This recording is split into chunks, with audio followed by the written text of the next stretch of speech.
ಹಬ್ಬದ ಶುಭಾಶಯಗಳು. ಗೌರಿ ಶಂಕ್ರೆ ಇಲ್ಲ ನೋಡ್ರಿ, ಗೌರಿ ಶಂಕರನ ಹೆಂಗೆ ಪೂಜೆ ಮಾಡ್ಕೊಂಡ್ರು ನೋಡ್ರಿ. ಇವತ್ತು ಹುಣ್ಣಿಮೆ ಐತಲ್ಲ, ಹೆಂಗೆ ಸಂಕ್ರಾಂತಿ ಮೊದಲನೇ ದಿನ. ಹೆಣ್ಮಕ್ಳು ಭೋಗಿ ಎಲ್ಲ ಇವತ್ತೆ. ನಮ್ಮ ಗೌರಿ ನೋಡಿ ಹೆಂಗೆ ರೆಡಿಯಾಗಿದ್ದಾಳೆ ಇಲ್ಲಿ.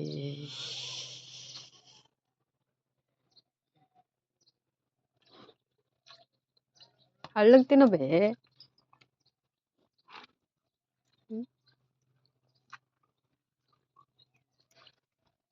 ಆಯ್ತರ ತಿನ್ನದ.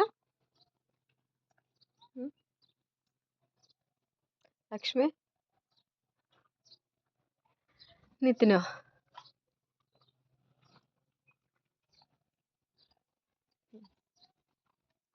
ಶಂಕರ ಇಲ್ಲೋಡಿಗ ಶಂಕರ ಶಂಕರ ಗೌರಿ ಗೌರಿ ಹೇಳೋದೇನಾ? ಆಯ್ತು ಮತ್ತೆ ಕೊಡ್ತೀನಂತ ಆಮೇಲೆ.